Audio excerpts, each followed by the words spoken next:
अस्सलाम वालेकुम वरहमतुल्लाहि वबरकातुहू। इत्तेहाद न्यूज में आप सभी का खैर मकदम है। आज बात करते हैं कच्चे और सूखे कचरे की। जी हाँ, आज इस मौजू पर बोलना इसलिए जरूरी हो गया क्योंकि आजकल सूखा कचरा गीला कचरा को लेकर बहस देखी जा रही है। बेलगाम वालों की सुबह फिलहाल तो इसी बहस से हो रही है, कहना गलत ना होगा।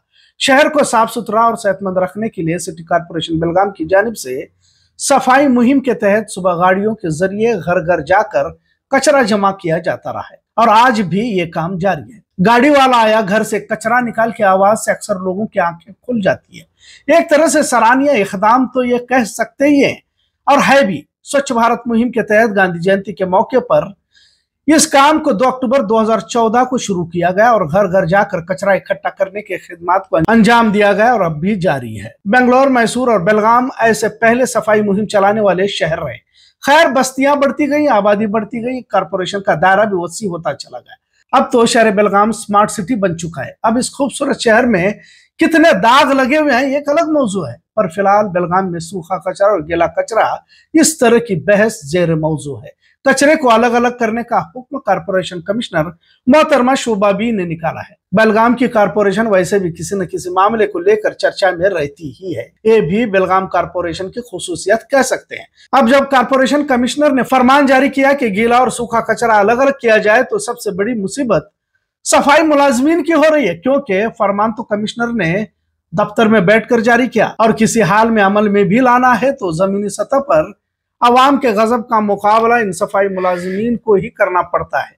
अब अवाम की अपनी परेशानियां अलग हैं। पहले तो ये तमाम सहूलतें नहीं थी और अक्सर मोहल्ले साफ सुथरे भी नहीं हुआ करते थे, क्योंकि बेलगाम की अवाम को वैसे भी जहां जगह दिखी वहां कचरे को आहिस्ता से दूसरे की तरफ धकेलने की आदत एक पहले से है, कह सकते हैं। खैर, शहर स्मार्ट होता गया। हनुमान नगर, चन्नमा नगर और भी दिगर नगर हैं जहां अमीरों की रिहाइश गाहें हैं, वहां तो कॉर्पोरेशन खास तवज्जो देती ही थी। लेकिन जब से स्मार्ट शहर बन गया है, तब से गांधीनगर हो, आजाद नगर हो, अमन नगर और इस तरह के भी कई नगर जो निचले इलाके में रहते हैं, वड़गांव, शाहपुर, अनगोल, शहर का बाहरी हिस्सा भी या शहर का दरमियानी हिस्से में भी घर घर पहुंचकर कचरा उठाया जाने लगा।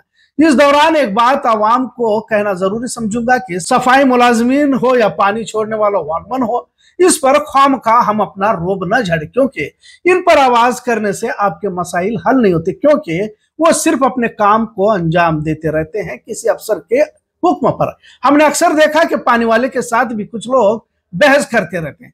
खासकर मोहल्ले की खवातीन अपने घर का गुस्सा इन गरीब मुलाजमीन पर निकालती रहती है, जो सरासर गलत है। इसका ख्याल हम सबको होना चाहिए, क्योंकि आवाम की भी अपनी जिम्मेदारी होती है। पानी को फिजूल खर्च करने को मना किया गया। हदीस का मफहूम है कि एक बूंद भी आप पानी को बेवजह न बहाओ, अगरचे कि तुम बहती नहर के किनारे ही क्यों ना बैठे हो। लेकिन देखा यह जाता है कि पानी जब तक बंद नहीं होता, सड़कों को, गाड़ियों को धोया जाता रहता है। मतलब हम अपनी मजहबी तालीमात पर किसी तरह अमल करने को यहां भी तैयार नहीं। खैर, कल न्यू गांधीनगर में इसी गीला कचरा सूखा कचरा को लेकर बहस हुई और मामला पुलिस थाने तक पहुंचा। हासिल इत्तला के मुताबिक बहस करने वालों पर मुकदमा दायर किया गया। अब इसे भी गलत कह सकते हैं, क्योंकि मामला वाकई मुकदमा दर्ज करने तक संजीदा था क्या? खैर, गीला और सूखा कचरे की इस बहस के असरात पर भी नजर डालना जरूरी है। अब जब सफाई मुलाजिमीन गीला और सूखा कचरे को लेकर बहस करने लगेंगे, तो फिर अवाम अब सड़कों पर कचरा फेंकना शुरू करेगी। आप जुर्माने की कितनी भी धमकी दे दो, बेलगाम शहर को स्मार्ट बनाने के चक्कर में कई जगहों के ब्लैक स्पॉट को रुपए खर्च कर उस ब्लैक स्पॉट को भी खूबसूरत बनाया जाता है, पर कुछ दिनों के बाद उसकी कैफियत उसी तरह की हो जाती है जैसे पहले थी, क्योंकि उस ब्लैक स्पॉट की निगरानी दोबारा नहीं होती। महज पहली मर्तबा उसे खूबसूरत बनाकर कुछ तस्वीरें दलाइल के तौर पर ली जाती है ताकि उसके खर्च को सही ठहराया जाए। जब आवाम के रुपयों को साफ सफाई पर कॉर्पोरेशन खर्च भी कर रही है, तो उसकी निगरानी भी उतनी ही जरूरी हो जाती है। खैर, अब जब सूखा गीला का नारा लगाया जा रहा है और आवाम इसके लिए तैयार नहीं, तो कचरे के ढेर जो अब बाजारों में गली नुक्कड़ के किनारे देखे जा रहे हैं, अब इसी रास्ते को इख्तियार करेंगे, जबकि ये गलत भी है। लेकिन आप बेलगाम की आवाम को कुछ वक्त दे। अचानक आपने फरमान जारी किया और लोगों से कचरा महज गीला सूखा अलग न होने पर कचरा ही न लिया जाए, तो जाहिर है वो दिन को ना सही रात को सड़क किनारे या हो सके तो किसी दूसरे के घर के सामने फेंक आएंगे। अब इसका इलाज कैसे निकाला जाएगा? कुछ लोगों ने इत्तेहाद न्यूज को फोन करके इस मसले पर बात करने को कहा कि कॉर्पोरेशन मुलाजमीन गीला सूखा कचरे का नारा लगाते हुए गली मोहल्ले में दाखिल तो हो रहे हैं, जिससे आवाम को काफी परेशानियां हो रही। नए साल का जश्न मनाने के लिए तैयार है कि खबरें भी देखने को मिल रही और नए साल के मौके पर शहर के बाजारों में कचरे के ढेर पाए जा रहे। कहानियां हर एक के पास अपनी अपनी है। पहले तो सब कुछ ठीक ठाक था। कारपोरेशन की गाड़ियों में काम करने वाले मुलाजिमीन की अपनी मजबूरियां दोहराते हैं। चुमुरी कचरा डिपो में गाड़ियों को दाखिला नहीं दिया जाता जब तक सूखा और गीला को अलग अलग नहीं किया जाता, कहा जाता है। आवाम की अपनी कहानियां हैं।